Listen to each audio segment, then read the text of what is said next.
Hindi, ngayon na.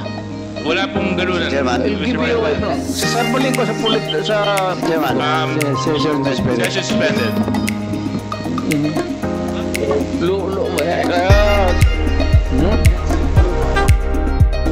Wala naman. Hindi, ngayon na. Wala pong galunan. Chairman. I'll give you sasampling ko sa Chairman. Session suspended. Session suspended.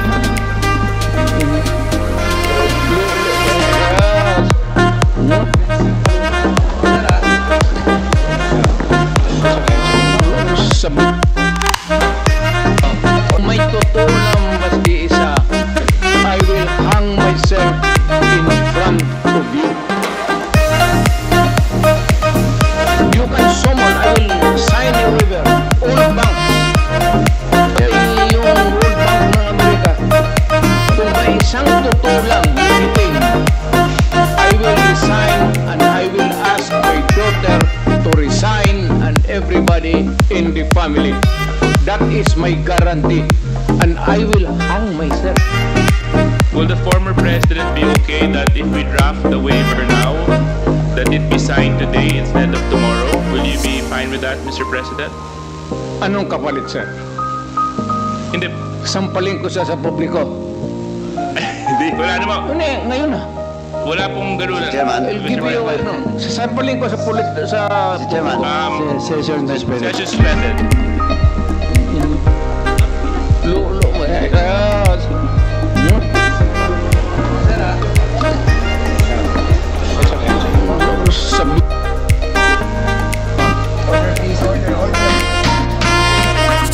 Sige, go ahead, Mr. Trillanes. So, ito po Sige, doon po sa mga unang slides muna. Yan.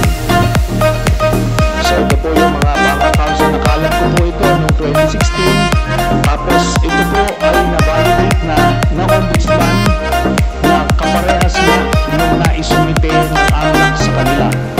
Kaya, ano po tayo? Kumpiyansa po tayo sa provenance nitong dokumentong ito. So, sige po, next slide. Ito po yung mga iba't ibang mga pumasok na pagkapirahan kay accounts ni Duterte. Tapos, sige po, next slide. Yan. So, ang total po ng mga credits na pumasok ay 2.4 billion, no? Ngayon, kung ano talaga yung actual total, malalaman po natin yan pagka binuksan po yung accounts. Ngayon po ito, no? Ang pagkakamali po ni Mr. Duterte nung nagtatago siya ng pagkapirahan ay ginawa niyang joint account yung kanyang anak na si Vice President Sara Duterte. Kaya ito po ay alam po naman natin na exempted sa Bank Secrecy Law ang impeachment. So lalabas po yan lahat. Sige po, next slide. Ito po yung last slide, no. Dito po, meron po ito pong mga transactions na ito. Meron pong sina Congressman Paulo Duterte, Attorney Mans Carpio for drug smuggling. Hindi ho. Pero kung totoong drug smuggling man sila, they should be prosecuted in court.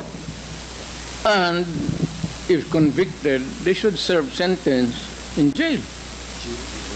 Hindi talaga, hindi ko pipigilan yan. Kung anak ko, kung totoo. Ngayon, yung narration dito hindi ko kilala itong taong to, forgot his name. Your Honor, if there is an iota of truth,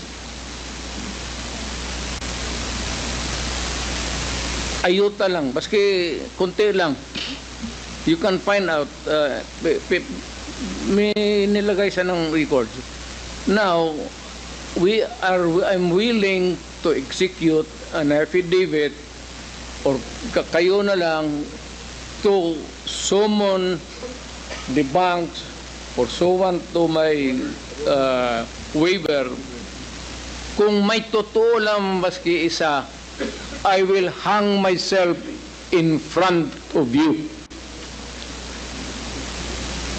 You can summon, I will sign a waiver, all banks, pati yung World Bank ng Amerika.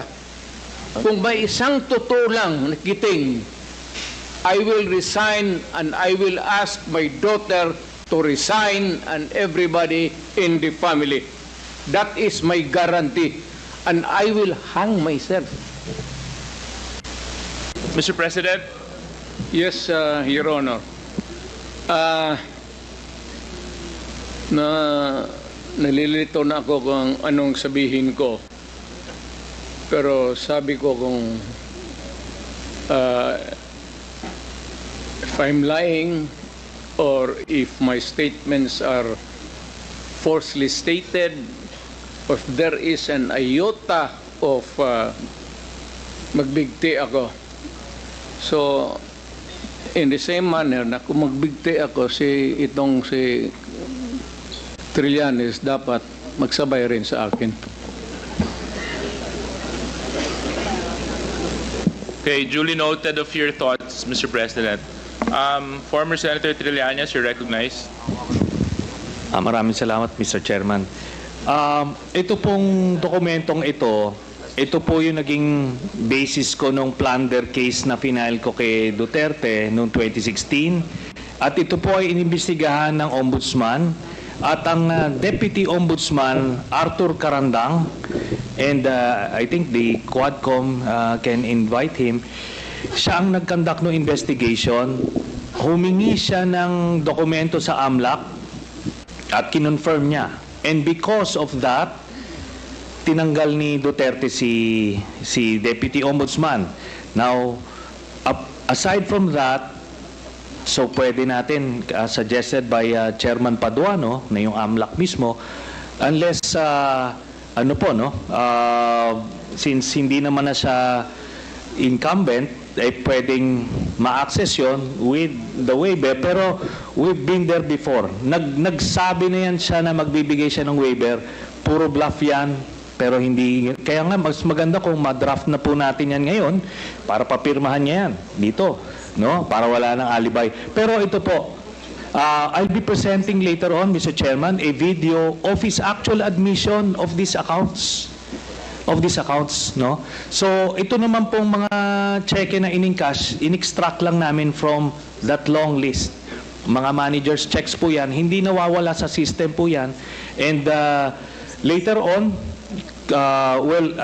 exempted sa impeachment cases, kaya pwede po lumabas yan, ipepresenta po yan. That's the smoking gun ng proceeds of the illegal drug trade ng Duterte crime family. Salamat po, Chairman. Thank you very much, Sir, I have to respond to it. This guy Former President, is with all due respect, I'll have to follow the rules. Yeah. I will give you time later, Mr. President. I will give you time later. Just so that we can put to rest this issue of waivers, because it's been going back and forth. Will the former president be okay that if we draft the waiver now, that it be signed today instead of tomorrow? Will you be fine with that, Mr. President? Anong kapalit, sir? Hindi. Sampalin ko siya sa publiko. Hindi, wala naman. Ngayon na. Wala pong ganunan. Mr. Chairman. I'll give you sasampalin ko sa Mr. Chairman. Session suspended. Session suspended.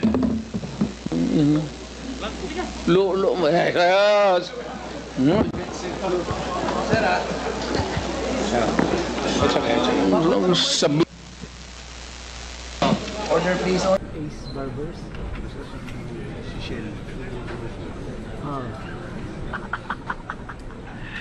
Lagi si Chendok subo na subo. Haba na. The hearing is now resumed. Chairman, Yes, SDS. Mr. Chairman, may I move with Wait, priority? former Mr. Chairman, President, I just would like to apologize for the unbecoming behavior.